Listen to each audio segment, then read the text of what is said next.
Yeah, actually, thank you very much. This is a topic that has so many different branches. We could have been on various branches for a long period of time, and it's a fascinating topic. Frankly, I don't have that that high of an estimation of human nature, especially when the more powerful the thing is, the more dangerous people are in its use. In general, it's like nuclear weapons, right?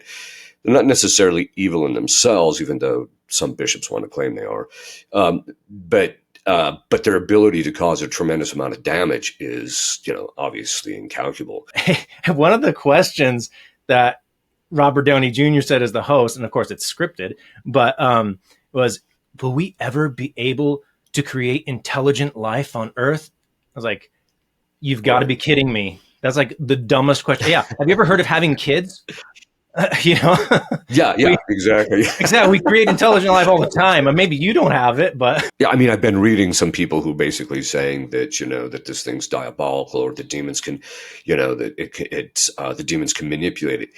In theory, that's why I said in theory, that's true. They can actually manipulate machines and even the outcomes of how the machines behave.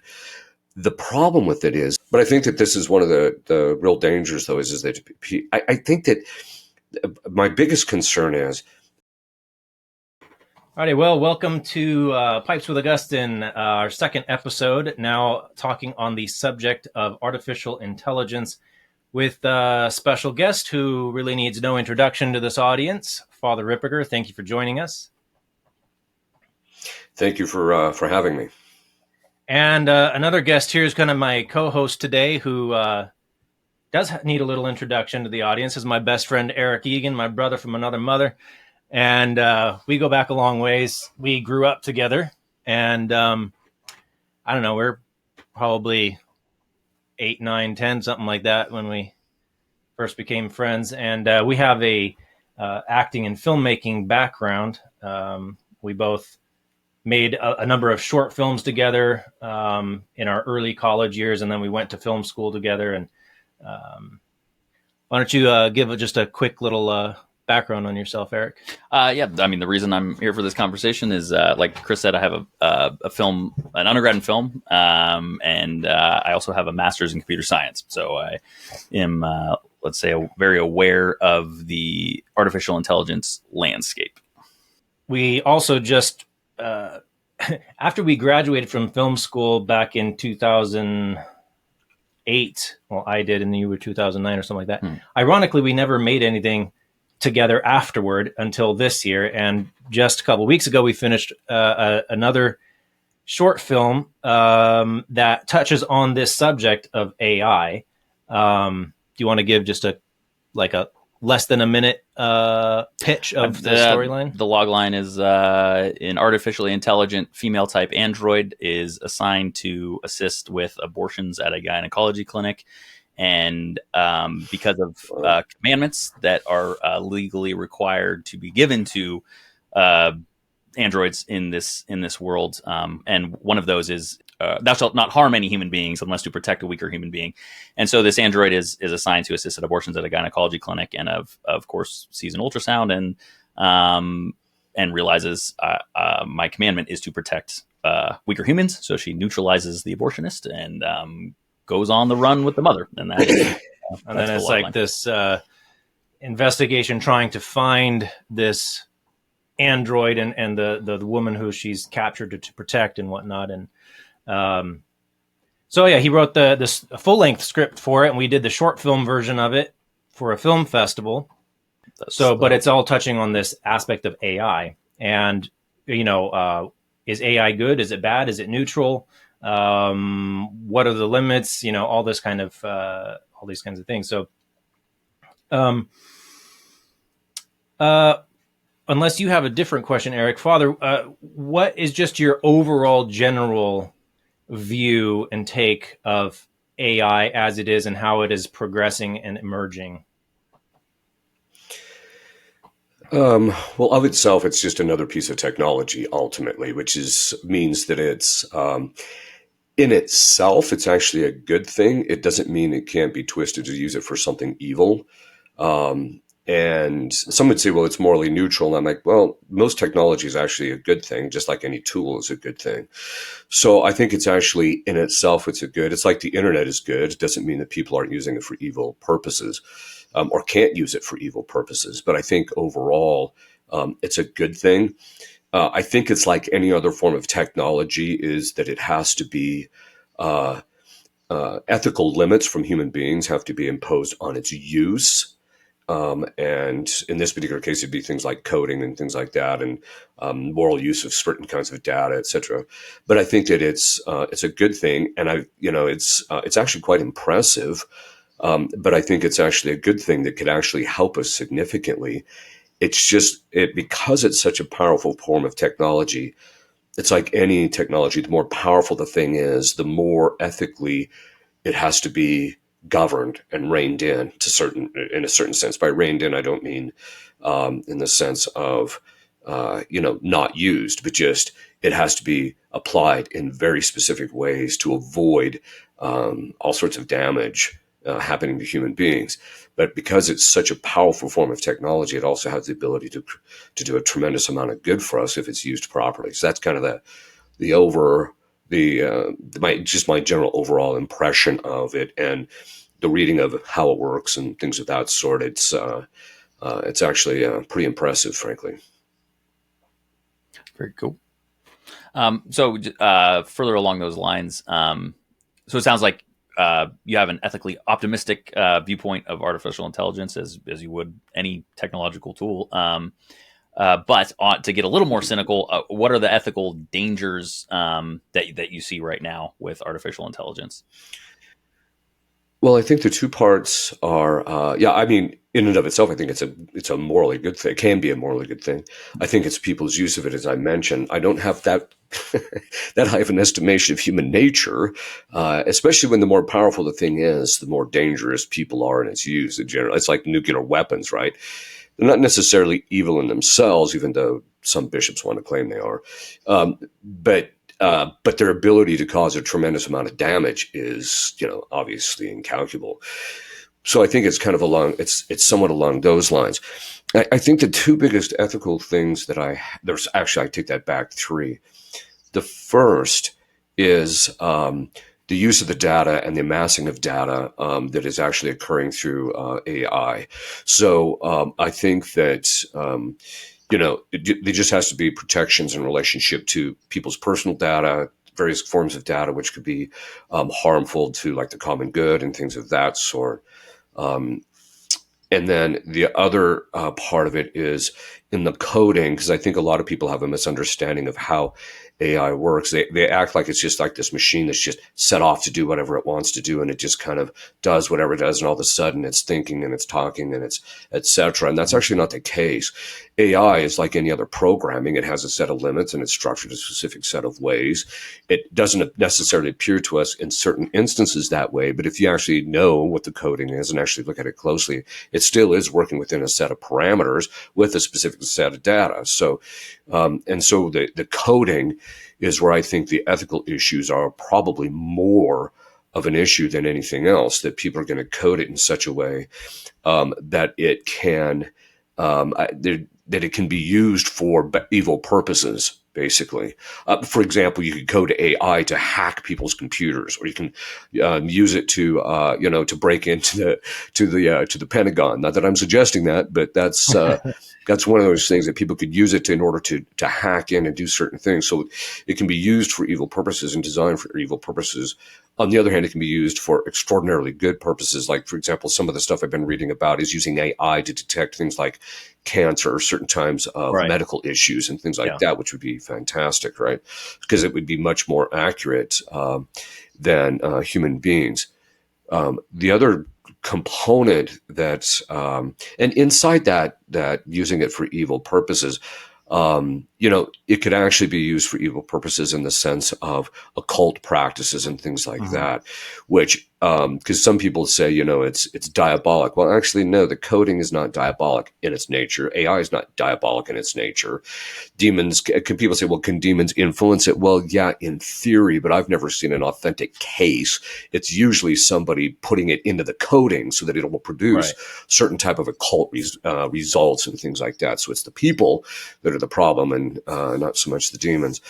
That all being said, and I think that brings up the third part, which is, it can be, I think AI, because by its nature, programming a computer is basically, there's two levels of human formality that are introduced into a computer.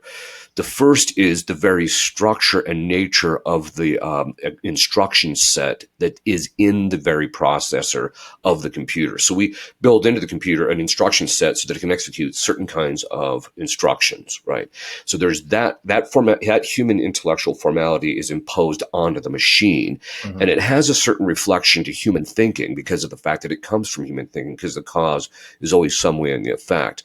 But then the AI is layered on top of that, where the AI is basically we're starting to reach a certain kind of a pinnacle, in a sense, in which, if you read my books on psychology, St. Thomas talks about the brain's ability to make associations. Now, to associate something is not the same thing as to understand it. So we're basically building into the machine the ability to execute a set of instructions, especially in relationship to AI, because they're incorporating those more into the CPUs and things of this sort. But then the coding or the programming that is actually used then is another layer of our human beings' understanding, which is imposed into the coding. And so we understand how certain things are to be associated and how they're not to be associated. That's why the probability, its ability to predict certain probabilities is increasing, because we're able to improve that coding that will actually produce that. And so it gets to the point where that the imposition of human understanding onto the machine becomes more perfected. It starts looking like it's talking like a human being, right? Or it starts acting like it's talking about a human. When all it is it's just the machine is mimicking the human intellect, or the human brain, not the whole intellect, because there's part of the human intellect that is actually immaterial. But it's getting so close to being able to mimic that in such a higher speed, to be able to crunch a much more higher amount of data, that it almost looks like, we were talking before, it almost looks like magic, but it almost looks like this thing is human, or it behaves human, it talks like a human, etc. It talks that way and it behaves that way because we have imposed it, not because the machine actually understands, what our emotions are, or actually has its own emotions, or things of this sort. So I think that the danger I see ethically is that it could be used by certain unscrupulous people to try and give rights to machines, or by trying to use it to manipulate human culture through that process. So or use it to trying to convince human beings of certain things, philosophically or even theologically, that, and this is an age-old thing, is that human beings are just a machine. Well, no, there's more to us than a machine, because the more the machines actually look like human beings, the more they'd be able to promote that kind of an idea. So that's just kind of some basic ethical concerns that I would have. Okay. Yeah. No, it's like, it reminds me, a few weeks ago, I watched this series, a YouTube original series on, it's called The Age of A.I., hosted by Robert Downey Jr. And through, I don't know, it was like 8 consecutive episodes or something like that. And they touched on different aspects of AI. And, a lot of them are dealing with the kind of the medical realm, helping firefighters be more effective in a densely smoky environment, so they can see through the smoke, and Right. with these special screens, helping with detecting cancer or things like that. But then there's these instances where you got this like Academy Award winning visual effects artist who's trying to develop this. And he's not the only one, of course. So there's a bunch of people doing this, trying to affect these avatars, with trying to get them to be as human as possible, to Right. actually have empathy and and some other groups are like trying to, they were saying trying to crack the code of love. What is love really, and can we get robots, AI, to actually love, and can we instill, life into these things? And one of the questions that Robert Downey Jr. said as the host, and of course it's scripted, but was, will we ever be able to create intelligent life on Earth? I was like, you've got to be kidding me. That's like the dumbest question. Yeah. Have you ever heard of having kids? Yeah, exactly. Exactly. We create intelligent life all the time. And maybe you don't have it, but, and they're spending, billions of dollars doing this kind of insane research. And so, but nevertheless, as warped as some of these people's minds might be, thinking you can, give love to, obviously, if you don't understand love, probably don't have it. And how are you going to figure out love how are you going to give AI a love if you don't even understand what it is, right? So most of these people developing AI like that they don't have a nefarious view in mind. They're trying to develop AI to help people, even if they have a twisted view set. But then you've got like some of the top AI developers in the world, like what's his name? Brian Gershel, Hugo de Garas, Jim Keller, and whatnot. And they're receiving billions of dollars of funding.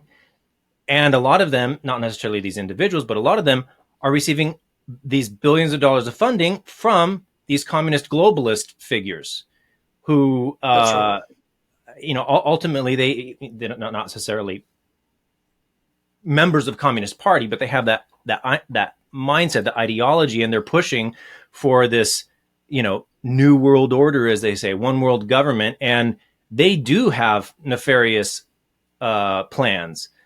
And they're going to use all their billions and billions and trillions of dollars to try to control AI and manipulate it to their agenda. And that's where I think we see a lot of dangers, not necessarily with the AI itself, like you were saying, but with those who have the ability to control it. I'm going to comment on this and you can comment on that too. Yeah. On that. Just to make a real quick comment, because I'm because of my work, I'm hyper aware of the landscape of artificial intelligence research, and a lot of it is based on open source. So I tend to be optimistic in the sense that in spite of all these billions of dollars trying to sort of force things in a certain direction, the research is so decentralized. Anyone can go and look at the code for a lot of these artificial intelligence models, not necessarily the big ones like OpenAI. Their GPT model, which is probably the most famous because people use ChatGPT, is closed source, so you can't look at the code. But the research in general is so open source, and anyone who's not a part of the organization OpenAI can look at it and say, yeah, we know how that was made. We can, and there are open source models that are about as powerful as GPT. So in terms of, I just want to sort of temper any legitimate concern that, there are billions of dollars trying to force this a certain way. There's reason to be optimistic that those powers that be will not be able to easily herd the sheep. Essentially, it's disseminated knowledge, and the knowledge is so disseminated that anyone who has even a vague education about this, you can go on. There's a website that I encourage people to check out called Hugging Face, which is where most of these open source models are hosted, and you can see all these models. You can find tutorials on how to run them. Anyone can look at the code. So it's not. It's a very decentralized process, which is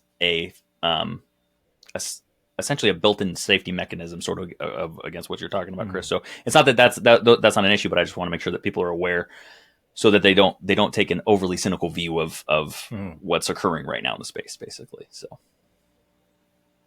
Yeah, I suppose it's also one of those things that because it's open source and that people can look at it, a lot of people are looking at it, and a lot of people know about it, even if one particular government or governments try and, or people that want to kind of control it.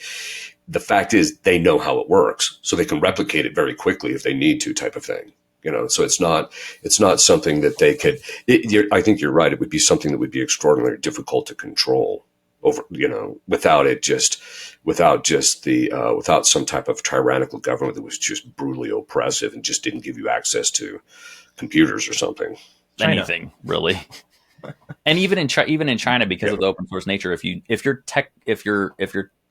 technologically astute enough to be working in AI research, you're generally technologically astute enough to subvert the systems in place in China. There are ways to access the free internet in China if you know what you're doing.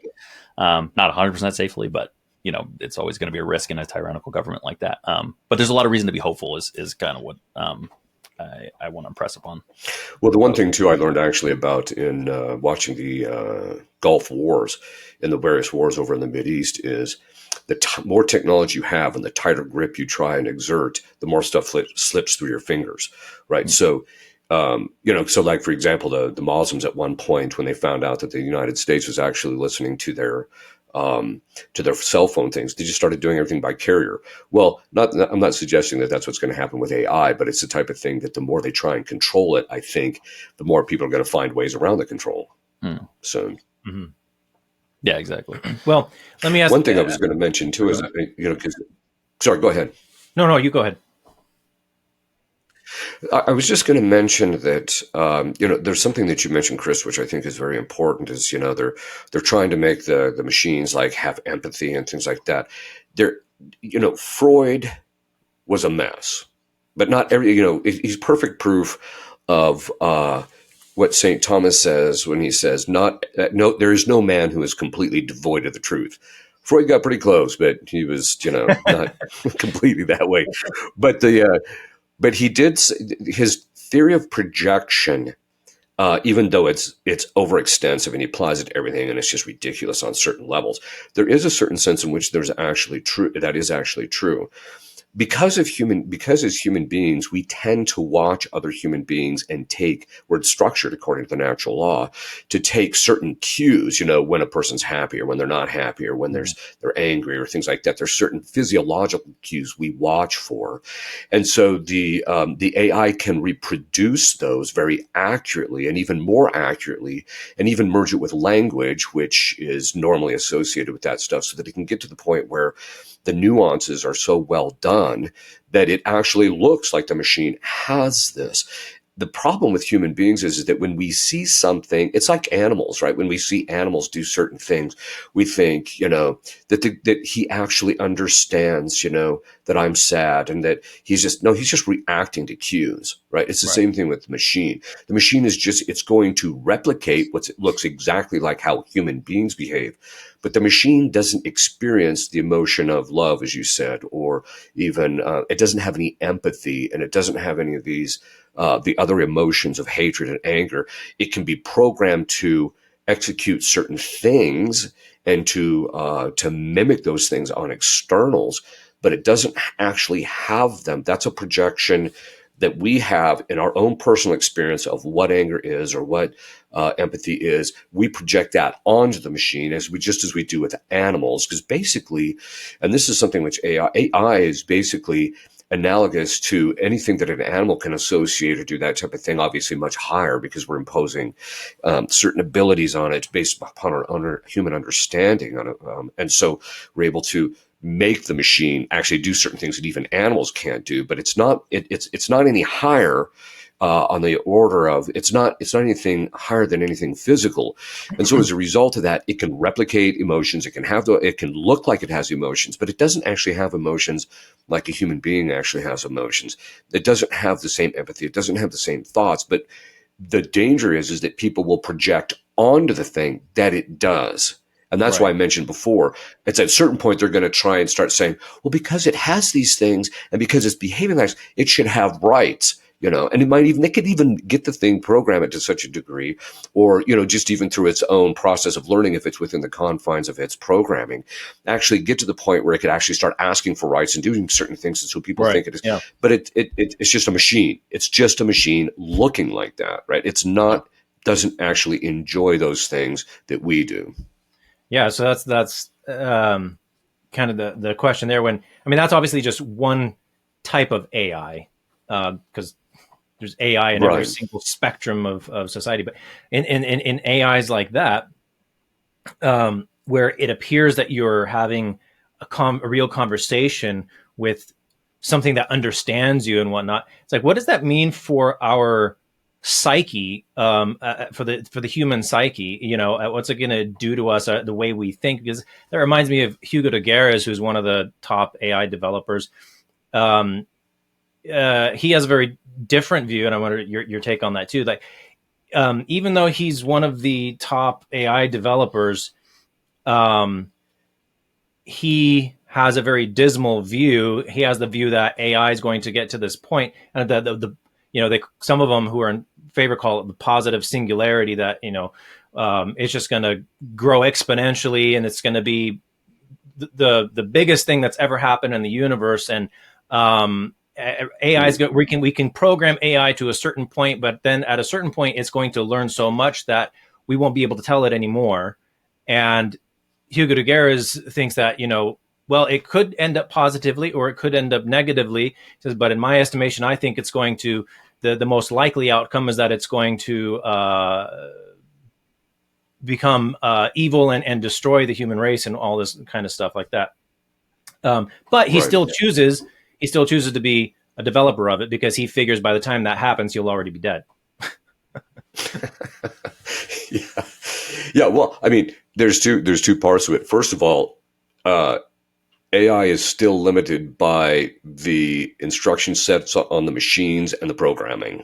It cannot grow beyond its programming. It's, even when they program it to write programs, it's still within a certain set of limitations. So there's that issue. So, and the other thing is too, is that it's also a failure to understand on a philosophical level that it's the materially created order is such that, and he says, well, we may not be able to teach it anymore. But on the other hand, the fact is, and we experience this as human beings, just about the time we think we've kind of tapped out on knowledge of something, we discover something that deepens it, and we realize we've just scratched the surface. Mm-hmm. So it can continue to learning about the materially created order almost ad infinitum in a certain sense. So I don't necessarily subscribe. I think what he means is it will start learning on its own. It will learn on its own, and then we try to influence it, and it'll say, "No, I'm not going to accept your input. I don't need you." I think that's what he was saying. Yeah, I think basically talking about there's a point where essentially it just starts taking off recursively, learning essentially. Which basically they have to be told, that can only happen if you write the programming for it to do that. Yeah. Because the programming is still a limitation. Right. It still has to work within a limitation. So if they design it to where it can, Father, sure. Because there's another limitation that I think people, because so often technology does look like magic. The technology, meaning computers, really are they are limited by physics, and a lot of people forget that because you're so. Yeah. I'm looking at you on the screen right now, and you feel real, right? But I'm really just looking at a representation of you, sent across the internet, and that's there are physical limitations to that too. So I just want to sort of put people in that mindset that in the training of all these models, we're limited by the number of graphic processing units, the GPUs, the computers. Right. None of this is magic. It takes actual physical, electricity, physical computers to actually train these things, and there is a physical limitation to all this as well. So. Just want to add that comment. Yeah, in fact, one of the things I was reading recently is the fact that they're running I can't remember what they call it, something like the memory ceiling, right? Because it produces such gargantuan amounts of data that they're how are we going to deal with the data? So just on a physical level. But I think that this is one of the real dangers, though, is that I think that my biggest concern is is that AI is one of those things that could prove to humanity, if it's used properly, to be extraordinarily helpful. It's like you said, Chris, that there's, when we're talking about, certain kinds of, there's a variety of different kinds of AI all over the place that you can use it. There's so many different forms of its application that my biggest concern is because it's not well understood by the average person out there, it could easily be seen as magic or seen as something that has such potential for evil. So we just have to shut it down rather than, no, if we rein this thing in properly and approach it morally and ethically, it could be perfect. It could actually provide for human beings something that's absolutely phenomenal. Mm-hmm. So can I ask you a question, Father, from your sort of, I guess this would probably fall under ethics, in terms of, and like most of these discussions, it gets kind of messy because we're talking about the legal arena here as well as the ethics arena, but maybe talk about copyright. So the issue right now is, and actually this is directly speaks to, do machines have rights? The courts just decided in the U.S.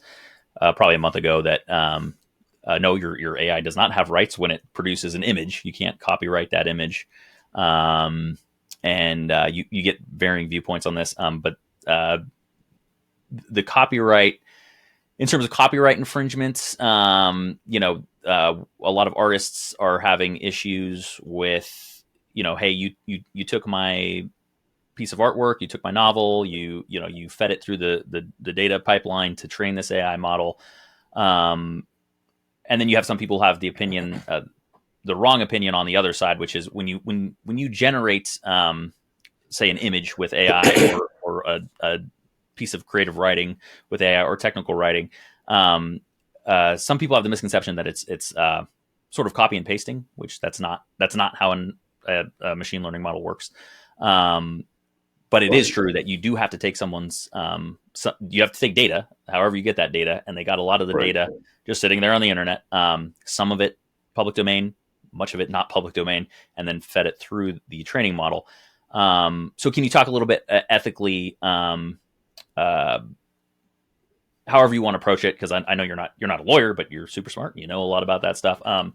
But in terms of ethics, which isn't always the same as the law either. So sometimes the law doesn't perfectly encompass ethics. Sometimes it's against ethics. Sometimes that's a mess. But because it's my understanding, and there's probably some lawyers who are going to watch this who are like, well, that's not exactly right, or but it's my understanding, my admittedly imperfect understanding, that when taking into account copyright infringements, the courts and intellectual property in general, the courts will take into account societal benefits. So they're not saying that copyright infringement didn't happen, but that it was used in such a way that provided such a benefit to society that will allow it, essentially. So there's that as well. So if you can sort of just comment on that mess of a situation that I just presented you, copyright and things of that nature. Yeah, well, obviously, the protection of intellectual property has been, by the civil authorities and by copyright laws, has been extraordinarily fluid, and even patent laws, fluid throughout history. As you probably know, in the medieval period, there was no such thing as a copyright or an intellectual property protection. And the idea is that once someone discovered something, because it's knowledge by nature, which can be grasped by, every human being that has use of reason, that it was just, once it was discovered, it was considered the general patrimony of humanity. And so in the medieval period, that idea would have been completely foreign. It's only been in the modern context that people have done it in order to protect themselves financially, or to be able to make money off of these things financially. I mean, I have copyrights, and there's a certain sense in which that's done, and we do, at least in relationship to some of my audios and videos, we do enforce it. But we're pretty also fair use attitude is, if you're only taking 5 minutes of a video, I'm not going to squawk, But the point being is that that I think when it comes to the ethics of it, there's two parts to it. The first is that that there is a certain sense in which a guy should be rewarded for what he produces, right? In a sense that a labor is worth his wage. So if he's actually done something and produced something, he should get some type of reward for it. On the other hand, that obviously has to be metered and measured based upon the common good. That there's a whole series of principles that go into that. So if he's discovered something which would have a massive impact for the common good, but he just hoards it for himself and doesn't let anybody have it, well, that's, even though he might own the copyright or the patent on it, that would be considered unethical or immoral, right? Because it's having a deleterious impact on the common good. On the other hand, he does have a legitimate right to make a certain amount of money off of what he does discover for the sake of two things. One is just for his own upkeep. But the other part of it is too, is that, and this is something which is really important, is that, it's obviously, as you know, it's a very sticky situation, because you get people who get patents, and now you even have people trying to patent or claim intellectual property of biological entities. They've genetically modified it, and now they own this thing, and you're just like, yeah, that's another matter. But the point being is that there has to be there has to be a consideration of the common good in relationship to this. I think in relationship to AI, I think it's one of those things where it's one thing if you've written an AI program to do a very specific, narrow thing, say, for instance, in the context of some industry, like you've designed the AI to be able to recognize and how to put a bolt in a particular car at a certain location or something like that, I can kind of get that particular application to some degree. But if you're talking about just the general structure of AI and that type of thing, I think the desire to try and copyright, like, say, AI coding and certain things like that by certain people is just a desire to control it, to make excessive amounts of money off it, which is also contrary to the common good. I think that it really just boils down to the principles that govern the common good and how this thing impacts it. But at the same time, the common good is also always consummate with the rights of the individual, all of the individuals within the society. It's not a collective good. It's the taking into consideration the various rights. And indirectly, when we talk about giving machines rights and things like that, or et cetera, the problem is that it really, every time I listen to people talk about a right, nobody ever defines the thing. I mean, and the legal definition of a right is fluid and all over the map. So, and that just seems like the case it's like one about time, anything. Like nobody defines it's like one anything time anymore. No, exactly. But the reason they don't define it is precisely because then it's fluid and you can apply it however you want in a particular circumstances. It's like this one time I actually asked one of the top lawyers in the country that was actually vetting judges for Trump, right? And I asked this person, I said, what's the legal definition of the word infringe on the Second Amendment? If we have a right to bear arms, what's the definition of, because I knew what the philosophical definition is, and the historical and the moral definition of the term right. But I wanted to know what the definition was, term of infringement. And she said, there isn't one. Oh, really? Okay. So even so all of that being said, is not even. Yeah, well, that's just it. So it's, and that's why it's just all over the map. I mean, for example, one of the things we caught archive.org had taken one of my books and just copied the whole thing and put the whole thing up on the thing, even though it says copyright in the book. And we contacted them and they're like, oh, okay, well, because I have a media lawyer, like, okay, we'll take it down, but can we use it for deaf and blind? I said, well, why didn't you just contact me for that in the first place? Yeah, exactly. Anyway, that all being said. But all that being said, I think the real issue boils down to rights. A machine cannot have rights because the definition of rights, a right is that the entity or the being has the ability to make a moral claim over in relationship to behavior and relationship to others towards him. Now, moral specifically has a very definitive meaning in the philosophical tradition. It means that which is recognizable by reason. Okay. The machine doesn't have reason. We've integrated our reason in its formation, in its principles, like I was talking about before, and how it functions, but it doesn't have reason and therefore cannot make a moral claim and therefore cannot be afforded the rights. So the point being is that but until the definitions get worked out, I think what you're going to see is it's just going to be a mess on a legal level and even on a moral level to some degree. Well, a couple, just real quick, because yeah, you talked about you just talked about copyright in terms of providing copyright to a machine, but can you also talk about because the issue is coming up that human artists, their work Oh is yeah, being used to train these models, right? And so from their perspective, they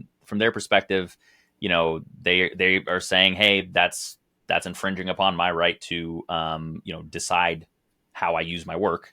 You can't just take my work and train this model. But from the model trainer's perspective, it's somewhat of a case of, I mean, they would argue, hey, this is such a big societal benefit that we get to do it, and a little bit of act now, ask for forgiveness, or better to ask for forgiveness than yeah, permission, right? oh So yeah, yeah, so yeah. in that aspect, from the very human aspect of basically human artists versus the organizations that use their data to train the model. Because I'm just going to say right now, I don't have an opinion on it. It's such a dicey. Yeah. It's such a huge societal benefit, and at the same time, I can see that, hey, you have a right to tell people how to use your artwork. So, you know, Well, and I think that kind of goes back to the question of the common good versus the rights of the individual. Although the common good always does take into consideration the rights of the individual, nevertheless, as St. Thomas says, I think it's question is it 54 or 64, Article 3 of the Secunda Secunda. It basically says the species is above the individual. That is, the common good actually takes precedence over the good of the individual. But as the more modern authors have pointed out, especially with the advent of communism and that type of thing, that there actually does have to be that the common good does incorporate and take into consideration the rights of the individual. It's not, as I mentioned, just a collective good. There's a third thing that's floating around here that I don't think that people are actually taking a look at in relationship to all this, and it actually has to do. It partly goes back to what I was saying before, where in the medieval period, it was considered common property. But there's another aspect to this. If it's true that the artist can determine what's used for the training of AI, what's the difference between that and some human being looking at it and learning, hey, that's those are the types of strokes you do to get this type of effect in a painting, and then he goes and replicates it, right? Mm-hmm. So the fact that a human being is doing it or the fact that a machine is doing it, my basic attitude is, look, once you put that thing out in public, there's only a certain amount of. I think that the original artifact, you can, and if you have a patent to some degree, you can determine that original thing. But it's like the government; you cannot patent or copyright a process. Right. So Right. it's the same kind of a thing. You're looking at this thing, and the very fact that I can look at it, I could actually get, if I knew enough about programming. I used to do a fair amount in my earlier days, but I just got too busy, of course. But you could actually go and just type in a thing that just would actually replicate that thing just by observing it as a human being, or as you said, using it as data. It's the same thing as putting a set of eyes on the thing as a human being. So I think once it's out there in public, there's limitations about how much you can really control it. And those have to be legitimate considerations when it comes to determination of rights in of the individual and limiting how a thing can be used. I think you absolutely hit that on the head. I should say, yeah, I agree with you. The just so people are aware, a lot what you can get out of an artificial intelligence. Let's use image generation for instance. Is it's not an exact copy of the data it was trained on, but it will take style from it. Right. And so some artists will Exactly. say, and you will use the name if it's because all the for these particular AI models, the image generation, it's what's called semi-supervised learning. So they label, they have a ton of people, which is another question of justice, is because they did pay a lot of very poor people in Africa to just look at pictures and label pictures and things like that to train these models. But people are, but then that probably surprises people. Like there was a lot of manual work. These AI models didn't just pop out of nowhere. Like there was a lot of manual work put into it Right. by people in various parts of the world, probably underpaid people, unfortunately. But what's one of the things that got labeled was the style of an image with an artist's name. So you can say, I want an image in the style of a particular artist. Now, many of those artists are dead, Leonardo da Vinci, Michelangelo, Right. but many of the artists are alive. And so those artists take umbrage with, hey, that's my style. And kind of what you were saying, Father, I don't know that style is something you can ultimately call absolutely your own, because all creativity is a remix ultimately. So we're all borrowing from God's creation in terms of style. So to your point, I definitely agree with that.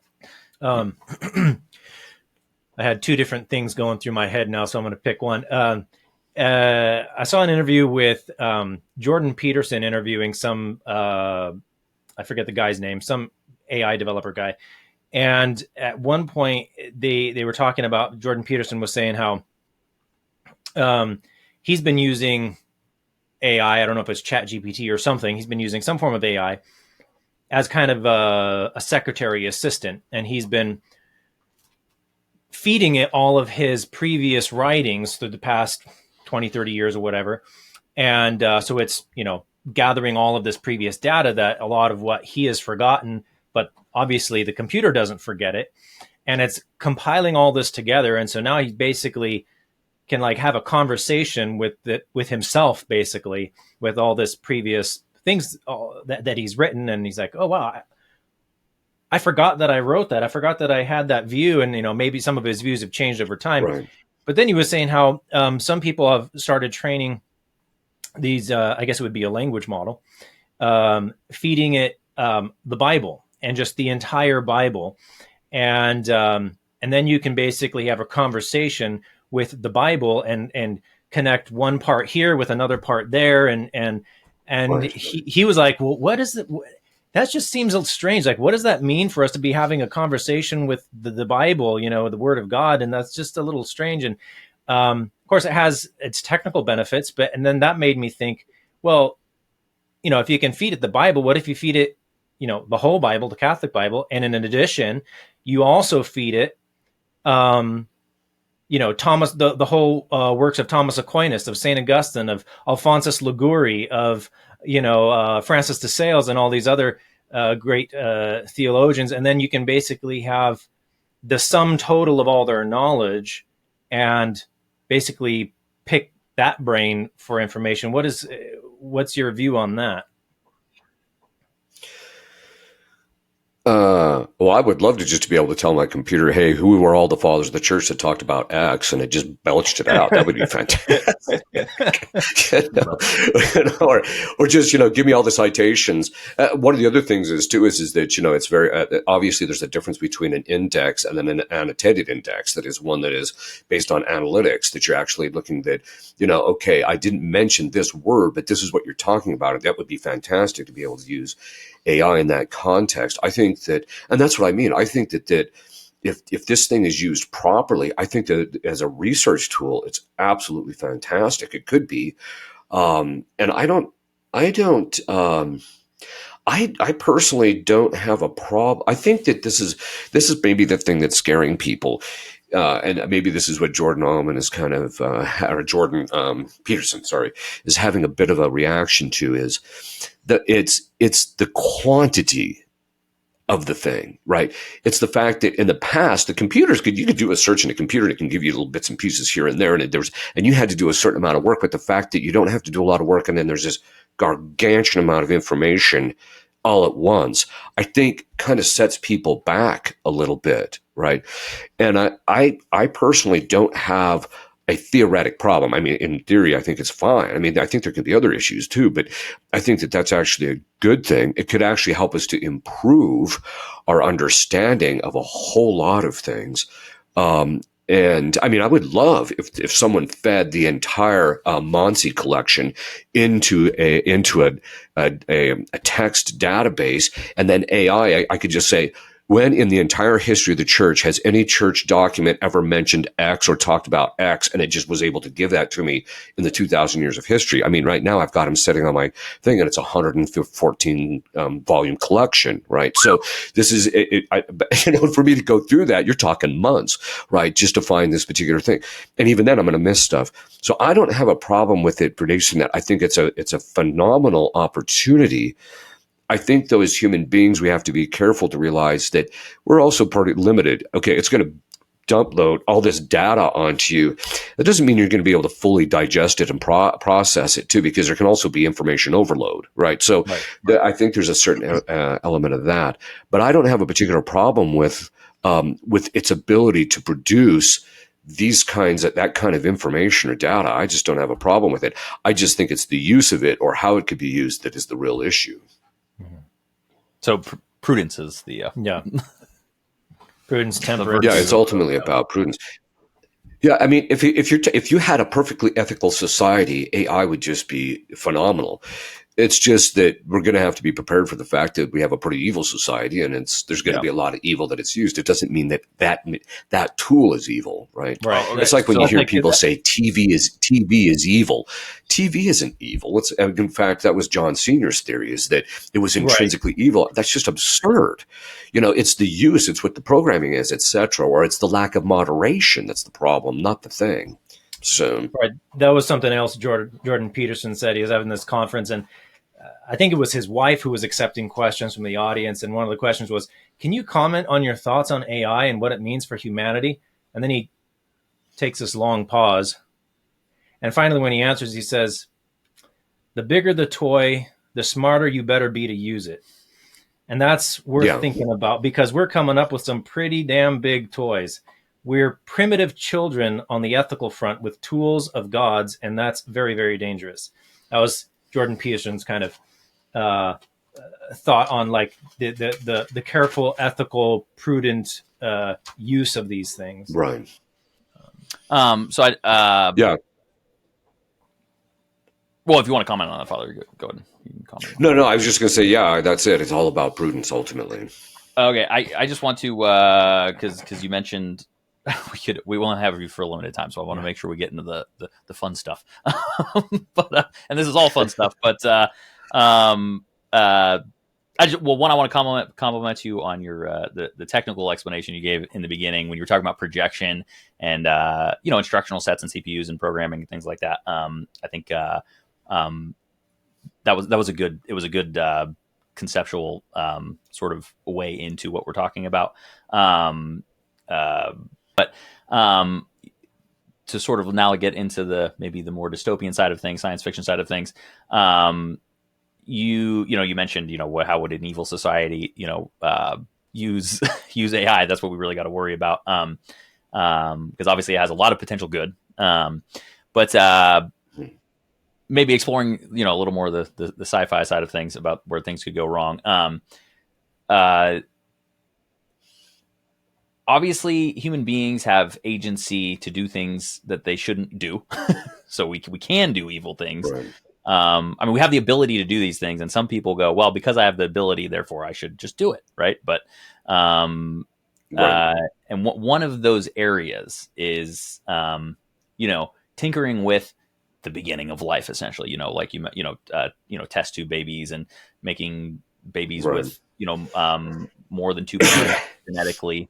And then there's another dicey area in terms of you could call it human augmentation, cyborgs and things of that nature. So transhumanism and things like that. Now obviously, and this is where it gets dicey. So this is where I want your input, because so take for instance the child that was created by scientists with 3 genetic parents. That mm-hmm. baby is a human being with rights and is an amazing member of God's creation. But how they came about right. was evil, right? And I think for a lot of people right. that's hard for them to wrap their head around. Like, how could I dare say that was evil, because the person is not evil who came from that, right? And so and that's more about genetics and biology, but with using artificial intelligence, it's let's take human augmentation with, obviously it's great if someone has lost their legs and we have artificially intelligent limbs that we can augment them with so they can now walk. Or Where regain their hearing. or regain their hearing and things like that. But, I guess how far is too far, right? If I, get completely blown up and somehow you can keep my brain alive, would it be okay to keep my brain alive and build an entire robot, right? Like where does man begin and the machine, or where does man end and the machine begin, or vice versa, right? So, Right.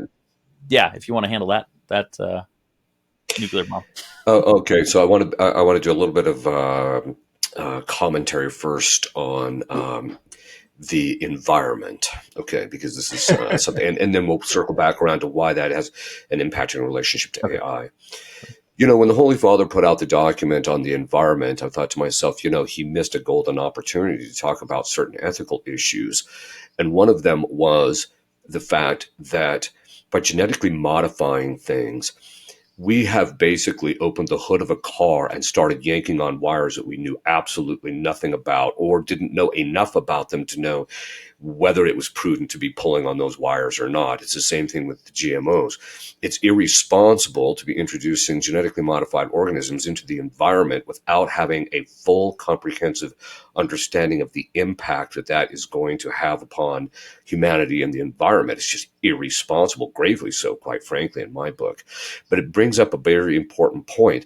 If you look at, even though the natural law is something that governs human beings, nevertheless, they do talk about natural law in the sense of there is a structure that God built into nature, and it's designed a certain way, and his intention was that it's designed a certain way. Now, it's true that we can kind of fudge that a little bit, and it's not too much of a problem, etc. So, for example, you can use artificial insemination with cows or something like that.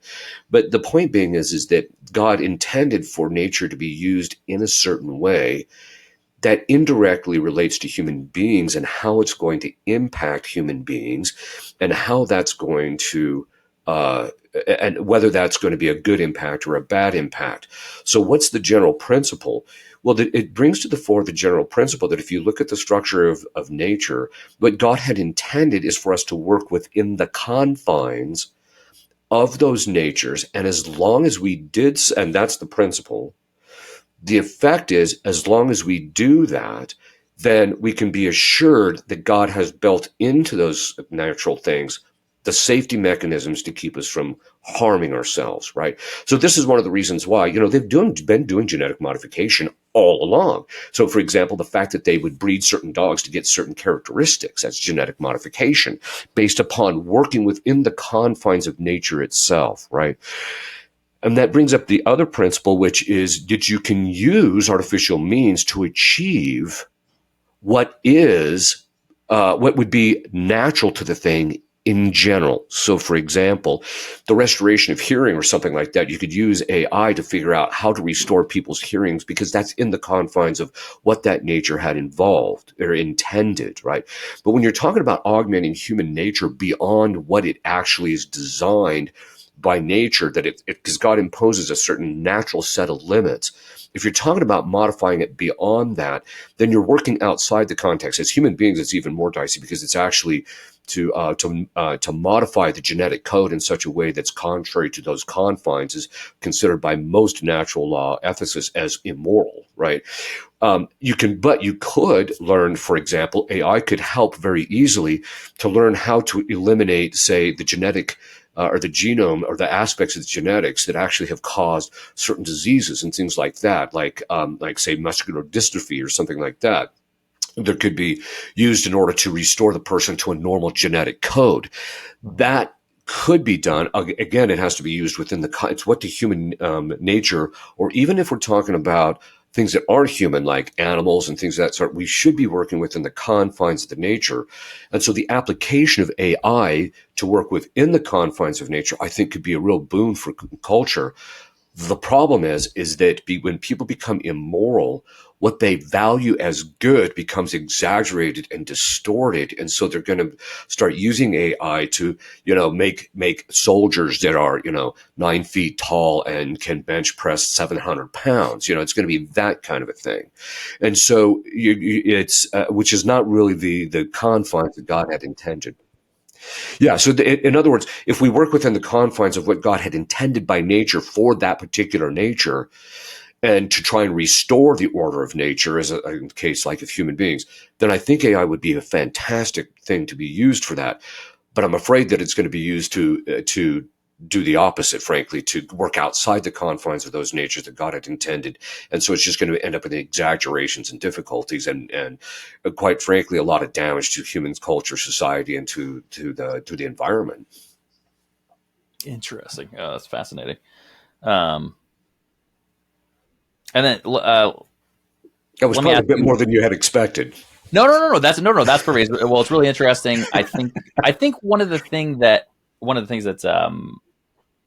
I guess kind of surprises me, but it shouldn't surprise me, is sort of the optimism that you do have for this, for this technology. I think Right. because there is such an instinct that it is very, very dangerous, right? It is, Oh and yeah. but it all It's comes from powerful, and the more powerful it yeah, is, the more you have to be careful with how you're handling it. yeah. And I think the viewpoint that you have, or the worldview that you have, if you tend towards cynicism, you're gonna just be like, whoa, this is just too crazy for humans to handle. And if your viewpoint is too optimistic, or too, I guess, well, really, just humans essentially are their own god. Then you have these Right. wild, ecstatic, expectations for it. So just a tempered view is amazing. But let me ask you. So let me ask you a question. Another question that I'm sure people are burning to ask you, which is from an exorcist viewpoint. And my hypothesis is that this is going to be more boring of an answer than people may expect from you, based on, you touched on it a little earlier. But just as your work as an exorcist, is there any specific perspective that maybe that gives you on AI? Well, yeah. I mean, I've been reading some people who basically saying that that this thing's diabolical, or the demons can, that the demons can manipulate it. In theory, that's why I said in theory, that's true. They can actually manipulate machines and even the outcomes of how the machines behave. The problem with it is, though, is that is so extraordinarily rare that I have yet to see anybody who can actually point to an example of that independently of the evil people who did the programming, right? So it's not the type of thing that I'm worried about demons getting involved. I'm more worried about them in inspiring people to write bad programming, or to use AI in an evil way in order to manipulate other people and cause Right. damage to other people, so that the demons can gain entry to the people. Quite frankly, the demons aren't interested in controlling AI except to the degree that it can impact people in their salvation. So I'm not, and I, as an exorcist, knowing exactly what the limitations are with demons in relationship to how they can influence objects. Yes, they can, and so in a sense, an AI machine could be influence them. But to see kind of like preternatural influence over something like that is so rare. I mean, I have seen it, not in relationship to machines, but in relationship to objects. It's so rare that I just don't. I think the odds of it happening would be so rare that it's not. I'm just not even that worried about it. Hmm, interesting. What about if? Well, I guess, I mean, it's all basic. It all comes down to first principles. But I don't know. Maybe just say there was, a human being who was heavily augmented by machinery. Obviously, that human being could become possessed, and then now you'd have essentially a possessed Yeah, person that's heavily augmented, essentially. So you could, right. that would be terrifying, as though it's already not terrifying Yeah, and enough. But possibly it could happen. I mean, if we see that, it would probably happen at some point. yeah, interesting. Um, there's, like we said, there's a lot of people who are afraid of AI, and among Catholics, probably more so the traditional Catholics, there's and this segment or group is, I think, predominantly among the traditional Catholics, the kind of the back to the land movement. Sometimes it's, Hmm. I think Rod Dreher, I don't know if it's something different, but Rod Dreher in his book, the Benedict option, back to the land movement. Of course, there's Father Vincent McNabb from the early Right. 1900s, and probably I imagine many of the folks in that spectrum would say we should try to minimize as much as possible our use of technology, of AI, of computers and whatnot, and just get back to basics. And I mean, I live off the grid. I don't work off the grid, of course. I work Right. here at my dad's house, which you're very familiar with. But I live Right. off the grid. Um, but obviously, I make use of technology. But what what would you say to those Catholics? And is uh, what is the proper view of that back to the land movement and the use of technology and all that? Well, I don't get me wrong. I think that getting back to the land thing is really what it is. I think ultimately is the hearkening of human nature based upon the natural law to actually have a connection with reality to some degree, right? Because the technology in modern society is just divorcing us from those things. In fact, when I was in Rome, there was a doctoral dissertation. I didn't get a chance to read it. One of these days, I'm going to try and find it in one of these pontifical universities.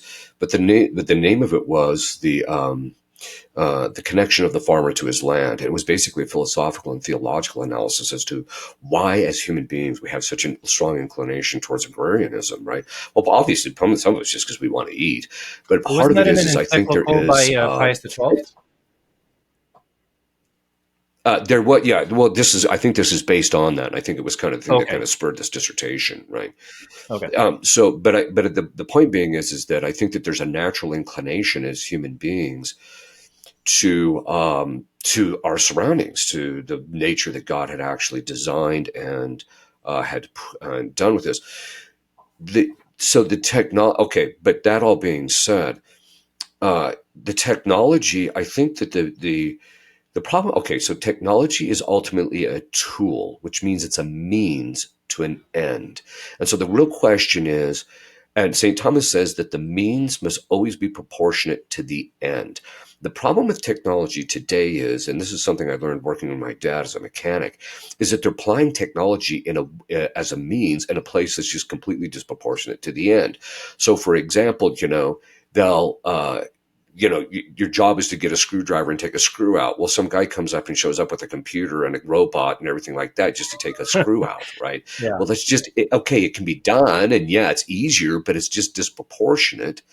And so the point is that I think there's a disproportion that's being used in relationship to technology. Difficulty with that disproportion is two things. One is that it makes us lazy and soft.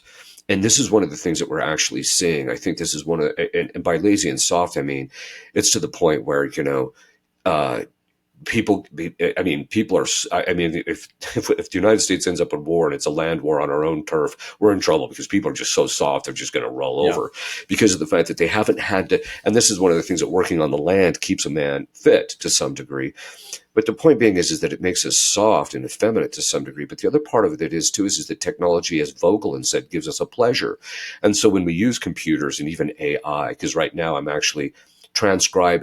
using an AI program that I just recently bought to transcribe all of my conferences and all my sermons into text. It's 98% accurate, even in relationship to when I speak French and Italian and Latin, right? So I'm like, hey, this is better than hiring a bunch of people, or as I was telling one of my IT guys, I said, this is better than an infinite number of monkeys typing on an infinite number of computers, right? But the point, because that was the big joke about typewriters, that if they did that, eventually the monkeys would come up with a Bible, right?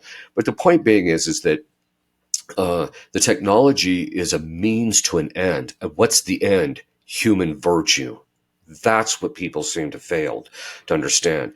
AI technology can do two things. One, or well, actually, well, it can either be bad for us in the sense that it can, or even any technology can get it to the point where it's deleterious on our virtue because things become so easy. We become so soft. We don't have any virtue. We have no fortitude. We're intemperate because the technology gives us a pleasure. This is why Vogelin said we have to engage in some form of penance or mortification after we use technology to keep that pleasure at bay. Otherwise, we become effeminate, or we have suffer spiritual dissipation and things of that sort. And I think that's one of the reasons why people are kind of harkened back to the agrarian culture, is because of the fact that it gets away from all of that, right? Mm-hmm.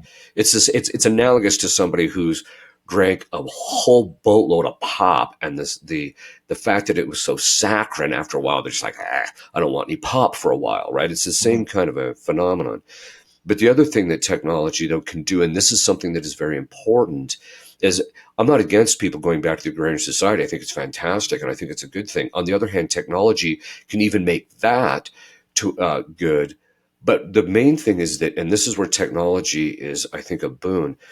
It goes back to Pieper's discussion. Joseph Pieper, he had this book called Leisure is the Basis of Culture, that technology and affluence can actually make it such so that you don't have to take care of the lower things in life, which then frees you up to pursue the higher virtues, like pursuit of knowledge, or actually, if you have a lot of affluence, you can engage in works of magnificence or liberality, helping people, etc. You can engage in more acts of charity, or acts of mercy and kindness and things like that. So it frees you up to do higher things. The problem in our culture is that the affluence and the technology had tended people towards just pursuit of those things or lowly things instead. And I think that's one of the reasons why people want to get back to something that builds virtue and things like that. So I think it ultimately depends on the individual if they can use the technology and even AI to be able to produce greater things, so that they can pursue or to take away the lower things that we have to do with life, not so that we become soft, but precisely so we can pursue the harder and higher virtues. I think it's a great thing. But I think, given human nature as laboring under the effects of original sin, 99% of humanity is just going to tend towards softness and dissipation. Mm-hmm. And I mean, ultimately, they'll find that those are unfulfilling. So then they'll have to be looking for something else, right? Yes. But in the meantime, do we destroy ourselves? Yeah. So, Right. Exactly. yeah, fascinating. Fascinating. Yeah, so not that AI destroys humanity, but Well, humanity destroys humanity through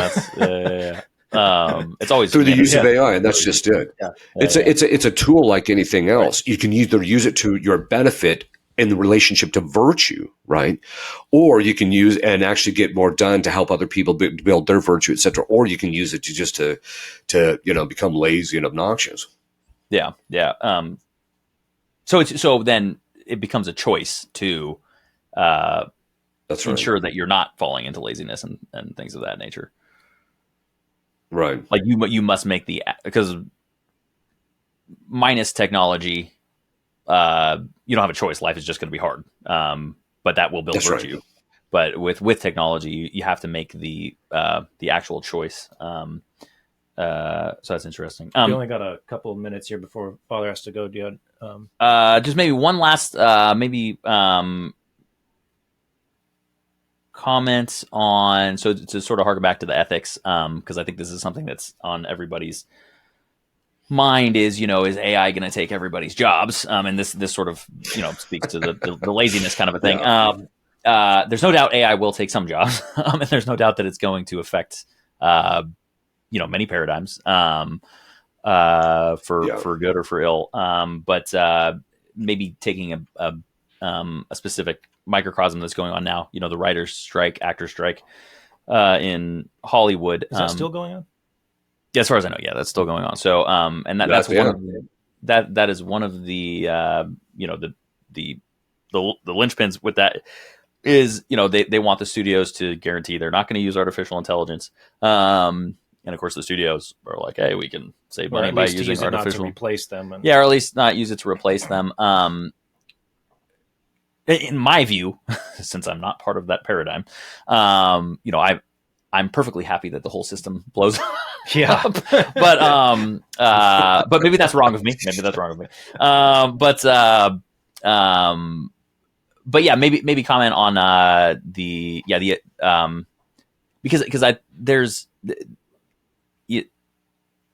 like, is there an ethical and moral requirement for, say, maybe say it's for an organization to not lay off all their workers even though they can, right? Like, does that make sense? I'm sorry if I'm botching the question here, but basically, Yeah, like, it does. Yeah. Yeah, I mean, I think it basically boils down to one fundamental thing is that we do have obligations and justice and charity to our fellow human beings. So, you wouldn't come into a corporation and then just introduce AI and wipe out 5,000 jobs, right? I mean, at least ethically, it doesn't mean, though, that over the course of, say, 15 to 20 years, you couldn't make that transition by helping other people to train them in other departments, get them in other jobs or something. In other words, you have to take into consideration you're not going to cause damage to the human factor. You can actually help the human people in that regard. But my point being is that historically, the transitions have always occurred. It's just that they haven't been done in an ethical fashion. I do think that the transitions should have occurred. They should have just done it in an ethical fashion, like in industry and things like that, or even in robotics and things like that. I think it's great because it does produce better products and it does do those things. But you just have to transition it so that the human element doesn't suffer contrary to justice. I get you. Yeah, I think AI really isn't, when you look at it, that different than other times of history that is compared to, like, the Industrial Revolution and things like that. It's just happening with such breathtaking speed that people really freak out at how quickly it's changing. Which, hindsight is 2020. This has sort of been coming for a while with computers, but we just really didn't see it coming. So.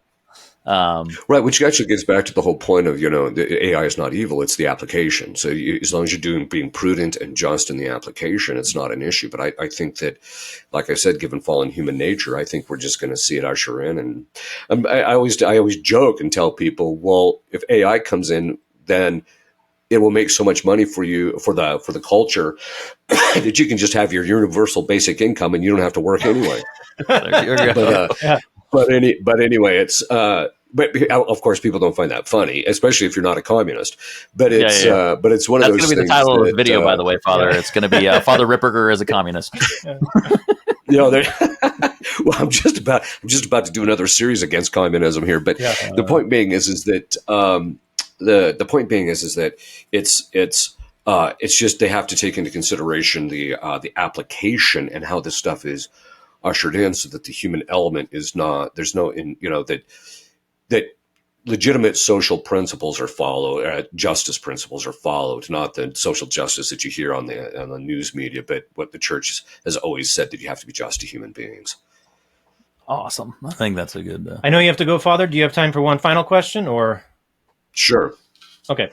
Since we got onto the topic of Hollywood,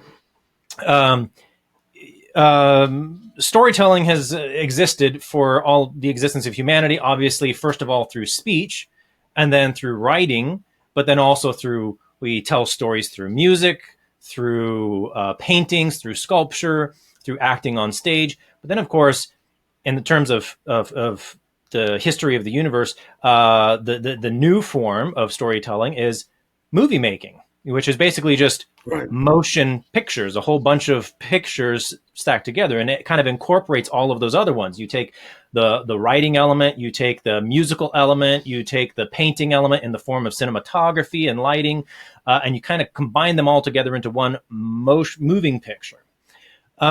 Obviously, storytelling is important to us as humans. So why do you think storytelling is so important to us, fundamentally important to us as humans? And then how is movie making different from the other forms? Because I know there's a lot of traditional Catholics who would say that, well, movies are not really good. We should kind of avoid them. And obviously, 90% of movies are junk. But they're just ultimately just entertainment. And so we should just avoid those. Why is our movies, can movies actually be good, and why is it different from the others? Well, I think it's there's two parts to it. I think it's the very structure and nature of a movie, because it's a moving kind of a thing. It's analogous to the plays in the past, but because it's again connected to technology, there's a layer of kind of pleasure we get out of just watching the thing, right? Especially when the artistic side of things is, as it has been, especially in the last 30 to 40 years, has just drastically improved to where they can produce stuff that is just on a lower faculties level, just very pleasing and very interesting, and also just artistically just phenomenal, right? And so I think that so I think that's part of the actual reason why it tends to have such an impact. The other part of it is too is, and this is something which I've actually talked to guys in Hollywood about, which is the fact that they used to say that the law is a teacher, and it still is to some degree, right? But the fact is that in a certain sense, the law has been taken over by the media. The media is now the new teacher. Mm-hmm. And the reason being is storytelling by its very nature. And I think this is why we want to do it as human beings, is it's a form of expression of those things that we consider intellectually and culturally and psychologically and emotionally important to convey to people, right? It's a means by which we can convey certain things that just a raw philosophical discourse is not going to be able to convey to people, right? And we can actually move people in a form of persuasion.